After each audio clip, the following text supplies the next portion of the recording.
صلی اللہ علی محمد صلی اللہ علیہ وسلم۔ دعا مسلمان میں عقیدہ توحید پختہ کرتی ہے، اور دعا اس دولت کا نام ہے جو صرف مومن کے پاس ہے، کافر کے پاس نہیں۔ نبی پاک علیہ السلام نے فرمایا الدعاء صلاح المومن، دعا مومن کا ہتھیار ہے، کافر کے پاس یہ ہتھیار نہیں ہے۔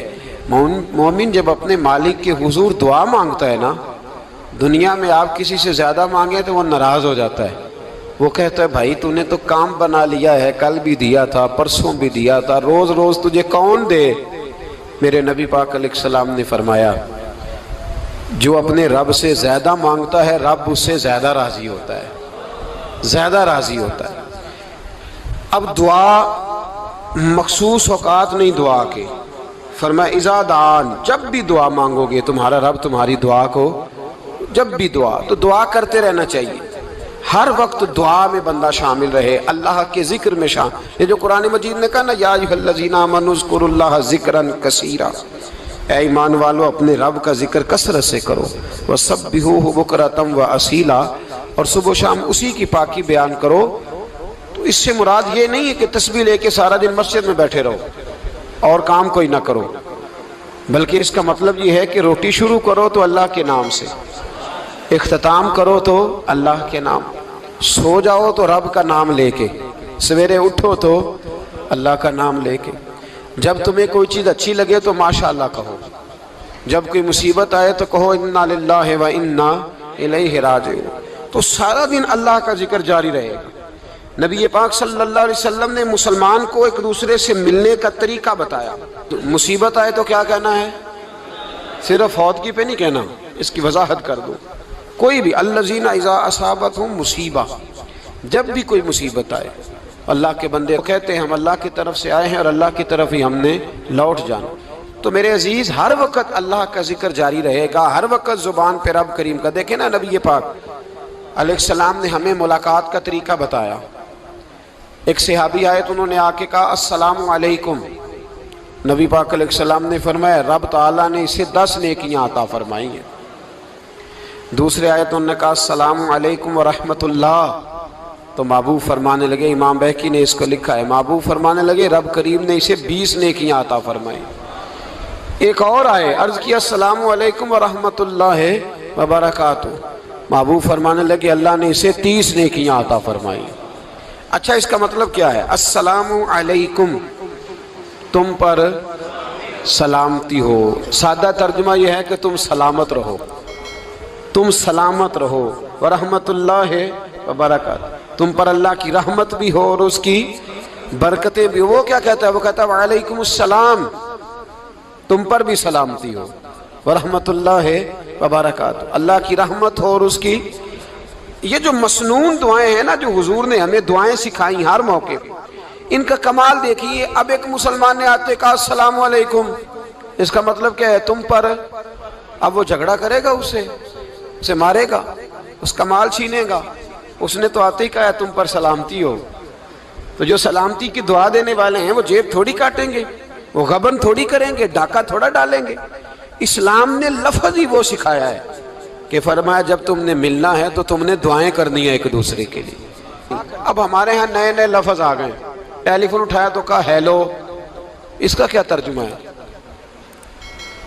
کون ہے، اس کا کیا ترجمہ ہے؟ جی جناب، اس کا کیا مطلب؟ ہم نے دیکھا بڑے بڑے سمجھدار لوگ السلام علیکم کی بجائے کہتے ہیں کیا حال ہے۔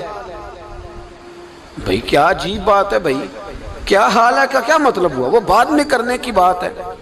اور کچھ تھوڑا سا جو ادیب ہیں، جو بیچارے حروف کے پیچ و تاب میں رہتے ہیں، وہ کہتے ہیں آداب عرض ہے۔ وہ کیا ہوتا ہے جی؟ اسلام نے دعا سکھائی ہے السلام علیکم، یہ کتنی خوبصورت دعا ہے۔ جب آپ گھر کے اندر داخل ہوئے تو آپ نے دعا دی السلام علیکم، یہ دعا دی آپ۔ ایک صحابی حاضر خدمت ہوئے، عرض کی یا رسول اللہ صلی اللہ علیہ وسلم میرے گھر میں غربت رہتی ہے، کیا کروں؟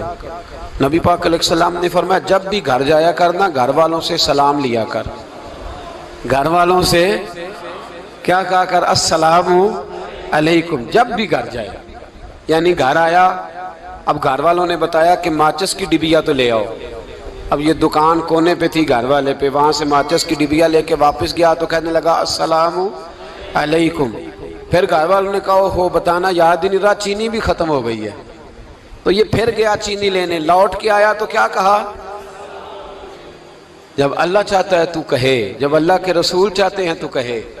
اس کا ترجمہ یہ ہے کہ تو کہہ, تو سلام لے. اللہ رسول چاہ رہے ہیں کہ تو سلام لے تاکہ تیرے گھر میں سلامتیاں ڈال دی جائیں. تو فرمایا سلام لینی ہے تو نے, اور ساتھ تو نے اس طرح کرنا ہے کہ 3 دفعہ سورۃ اخلاص کو پڑھنا ہے. امام قرطبی نے اس کو لکھا ہے. اس نے کہا حضور غربت بڑی ہے, غربت بڑی ہے تو کہ وظیفہ بتائیں. فرمایا جب بھی گھر جاؤ سلام لو اور 3 دفعہ سورۃ اخلاص پڑھو. وہ صحابی کہتے ہیں میں پکا ہو گیا. اب وہ کچھ دنوں کے بعد, کچھ عرصے کے بعد, کچھ مہینوں کے بعد واپس آئے تو صحابہ کرام علیہم رضوان فرماتے ہیں ہماری خواہش تھی کہ یہ کچھ بیان کرے, اب بتائے جو وظیفہ لے کے گیا تھا اس کا رزلٹ کیا نکلا.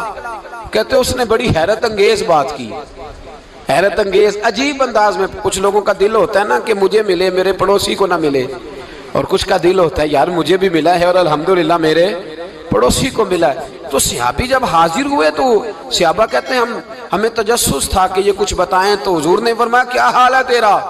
کہا یا رسول اللہ کمال ہی ہو گئی ہے حضور, میں جب بھی گھر جاتا ہوں سلام لیتا ہوں اور 3 دفعہ سورۃ اخلاص پڑھتا ہوں, میں تو امیر ہو ہی گیا ہوں, میرے تو ہمسائے بھی امیر ہو گئے. کتنا پیارا ہے یہ جملہ, کتنا حسن ہے. اتنا اچھا لفظ کسی اور کے پاس ہے ہی نہیں جو الفاظ ہمیں ہمارے رسول نے عطا فرمایا. اس کو اپنائیے, اس کو اپنائیے.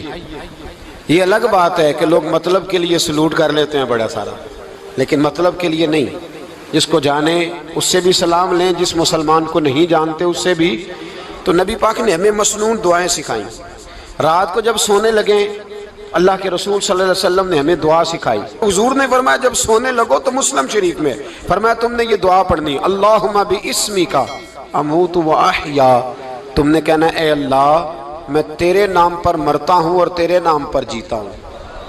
نبی پاک صلی اللہ علیہ وسلم نے ایک حدیث میں فرمایا کہ یہ جو نیند ہے نا یہ موت کی چھوٹی بہن ہے, یہ موت کا ایک حصہ ہے. جس طرح انسان سو جائے تو کوئی خبر نہیں ہوتی کیا ہو رہا ہے, بالکل وہ اٹھا ہے تو اس نے کہا ہو یہ کیا ہوا. سو جاتا ہے نا آدمی, اسے خبر نہیں ہوتی, اوہو میں نے تو 11 بجے اٹھنا تھا, یہ تو 3 بج گئے. اب اسے خبر نہ رہی. سوتے ہوئے لوگ چوری کر لیتے ہیں, بلکہ اس طرح بھی ہوتا ہے کہ آدمی نے گکھڑ اترنا تھا, وہ پنڈی سے آ رہا تھا لیکن وہ سویا ہوا تھا, آنکھ تب کھلی جب کاموں کی آ گیا تھا. اب اس کا اس پر زور, تو فرمایا کیا پتا اب تو کھل گئی کاموں کی, جا کے لاہور جا کے کسی جگہ پہنچ کے, تو یہ بھی ممکن ہے کہ کھلے ہی نہ, نیند ہی موت کا سبب بن جائے. تو کہہ کے سو کہ یا اللہ تیرے نام پہ سو رہا ہوں. اللہ کس نام پہ سو رہا ہوں؟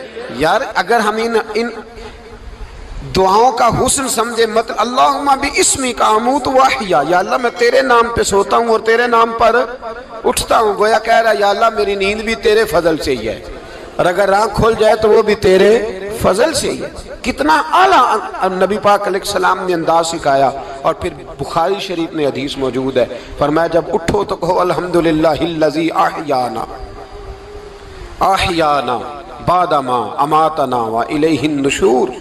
فرمایا جب تم سو کے اٹھو تو پھر کہو اے اللہ ساری تعریفیں تیرے لیے, تمام تعریفیں جس نے ہمیں موت کے بعد حیات دی, موت کے بعد فرمایا احیانا بعد ما اماتنا, ہمیں مرنے کے بعد گویا اللہ کا شکر ادا کر کے آنکھ کھل گئی.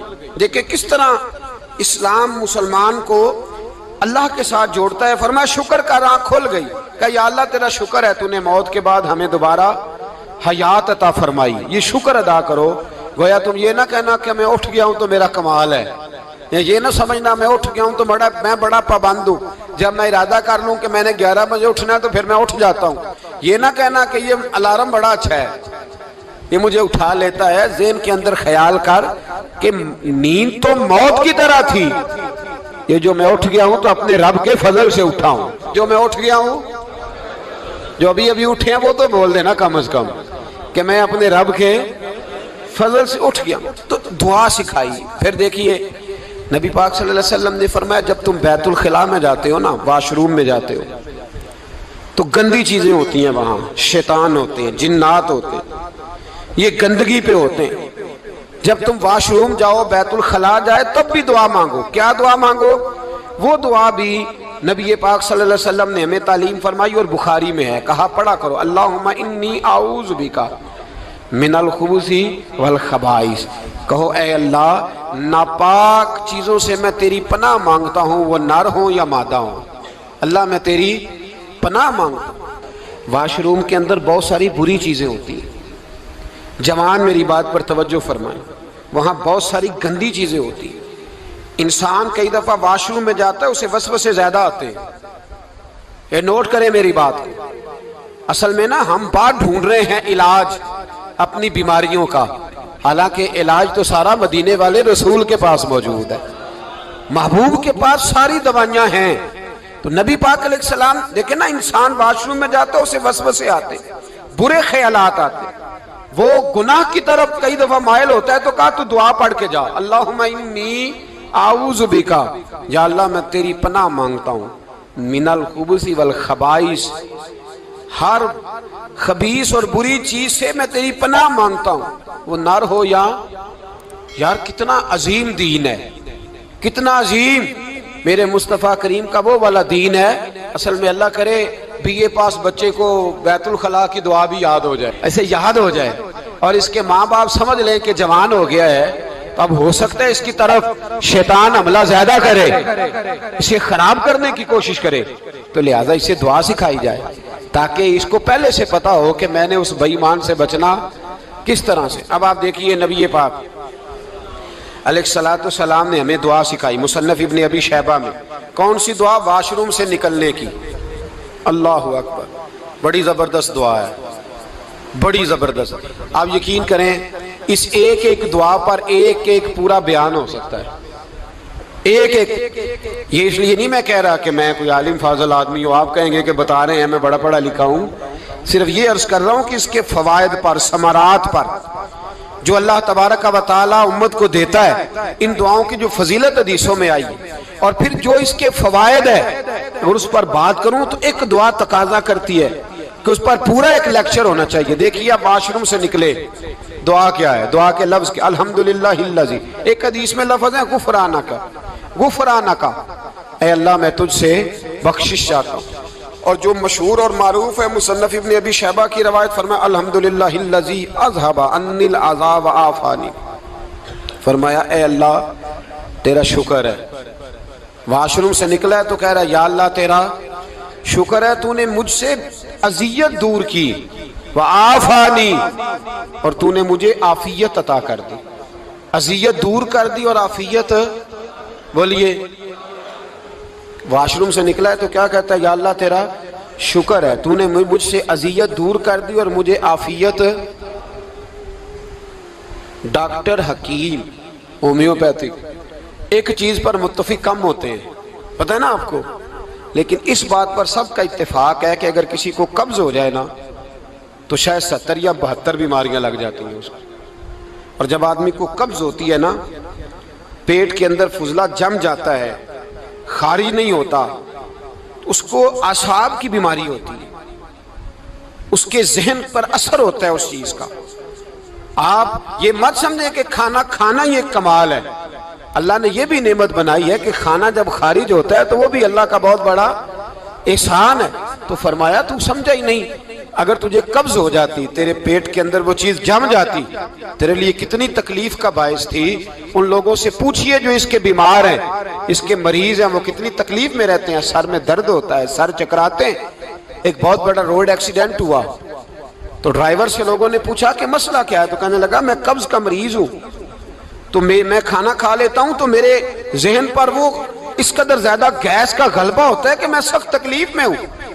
نبی پاک علیہ السلام نے ہمیں سمجھایا اور بتایا کہ سمجھ لو یارو، کھانا کھانے کی نعمت تو اللہ نے تمہیں عطا فرمائی ہے، لیکن کھانا کھانے کے بعد اس کا اخراج بھی اللہ کی بہت بڑی نعمت ہے. تو اللہ کا شکر ادا کرو. پھر جب آپ گھر سے نکلیں گے تو بھی اس کی دعا ارشاد فرمائی، بسم اللہ توکلت علی اللہ، اللہ کے نام سے گھر سے نکلتا ہوں اور میں نے بھروسہ بھی اللہ کے نام پہ کیا۔ جب گھر سے نکلیں تو کس کے نام پہ بھروسہ کریں؟ بولیے۔ حضرت رابعہ بصریہ رحمت اللہ علیہا، آپ تشریف لے گئیں حج کرنے، جس دن واپس آئیں اپنا اونٹ کہہ گئیں جاتی دفعہ، کہنے لگی اللہ میں تیرے حوالے کر کے جا رہی ہوں، اور بسم اللہ توکلت علی اللہ، بھروسہ بھی تیری ذات پہ۔ جس دن واپس آئی نا، اسی دن کسی نے بتایا کہ اماں آج ہی تیرا اونٹ مر گیا ہے، تو اونٹ کے سرانے کھڑی ہو کے کہنے لگی مولا میں تو تیرے نام پہ تیرے پہ بھروسہ کر کے گئی تھی، تیرے حوالے، میں تو تیرے گھر گئی تھی۔ تو لوگ کہتے ہیں اماں کے منہ سے لفظ نکلے تو اونٹ زندہ ہو کے کھڑا ہو گیا، کھڑا ہو گیا ہوں۔ تو اماں کہنے لگی نہیں تمہیں ہی غلطی لگی ہے، مرا ہی نہیں تھا، پہلے سے ہی موجود تھا، گویا اپنی کرامت بھی نہیں ظاہر ہونے دی۔ تو بھائی گھر سے نکلیں تو کس لفظ پر کہ یا اللہ میں تیرے بھروسے پہ نکل رہا ہوں میں، اس کے دو فائدے ہوں گے، ایک تو آپ اللہ کی امان میں جا رہے ہیں، اللہ کی امان میں آ رہے ہیں، اور دوسرا جس گھر کو آپ چھوڑ کے جا رہے ہیں اسے بھی اللہ کی امان میں دے کے جا رہے ہیں۔ تو کتنا لذت والی دعا ہے جو نبی کریم علیہ السلام نے ہمیں سکھائی۔ اب ذرا حدیث سنیں خوش ہو کے، دیکھیں حضور نے دعا سکھائی، فرمایا جب دیکھ لو نا کسی کو ہنستا ہوا، کیا کرتا ہوا؟ ماشاءاللہ آپ تو ہنسنے لگے۔ جب کسی کو ہنستا ہوا دیکھو تو کہا کرو اضحک اللہ سنک، یہ دعا یہ بخاری ہے، فرمایا دعا مانگا کرو جب کسی مومن کو ہنستے ہوئے دیکھو تو دعا مانگو اضحک اللہ سنک، اللہ تجھے ہنستا ہی رکھے، اللہ تجھے، بولیے، جل نہ جایا کرو کہ میں پریشان ہوں تو یہ ہنس کیوں رہا ہے، جھلا نہ کرو، بلکہ کیا کہا کرو اللہ تجھے ہنستا رکھے، اللہ تجھے۔ نبی پاک صلی اللہ تعالیٰ علیہ وآلہ وسلم نے فرمایا، ترمذی میں حضرت اسامہ بن زید رضی اللہ تعالیٰ عنہ سے حدیث مروی ہے، حضور نے فرمایا جس نے کسی کے ساتھ احسان کیا اور جس پر احسان کیا، اگر اس نے یہ دعا پڑھ دی نا جزاک اللہ خیرہ، تو فرمایا اس نے اللہ کی بھی پوری حمد کر دی اور محسن کا صحیح شکریہ بھی ادا کر دیا۔ کیا کہنا ہے؟ جزاک اللہ، اللہ تجھے بہترین جزا عطا کرے۔ اس کا ترجمہ کیا ہے؟ اللہ تجھے بہترین، کیونکہ حضور فرماتے ہیں من لم یشکر الناس ولم یشکر اللہ، جس نے بندوں کا شکریہ ادا نہیں کیا اس نے اللہ کا بھی شکریہ ادا نہیں کرنا۔ تو کیا کہنا چاہیے؟ جزاک اللہ خیرہ۔ اور اگر اماں کہتی ہو بچوں کو انگریزی سکھانی ہے تو کیا کہنا ہے پھر؟ شکریہ ادا کرنے میں کیا کہنا ہے؟ Thanks, thank you. وہ خدا کے اس کا ثواب کتنا ہے؟ بولے انگریزی ایک زبان ہے، اس کو زبان ہی رہنے دیں۔